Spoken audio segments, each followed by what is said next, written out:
Here's a lovely tableau of rocks. It almost looks as though someone has placed that large piece of maybe crystal atop that one rock.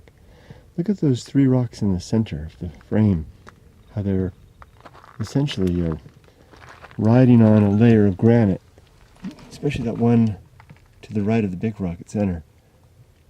This granite is basically decomposing away beneath it. These are like capstones. Likewise over here. All of these rocks are, they're more situated in place than the best made Japanese garden. So I wonder if this one at the top there was placed there. It looks like it was. It's possible. There was a lot of mining. Well, not a lot, but there was mining up here in the 19th century and through the first part of the 20th century. I sometimes find the rock cairns like that, and I'm going to try to walk in here without disturbing these rocks.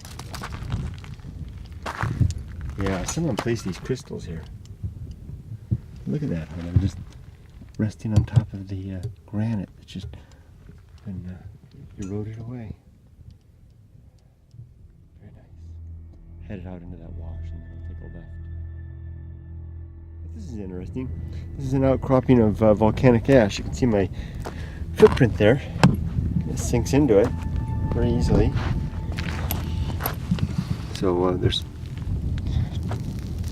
two volcanoes nearby.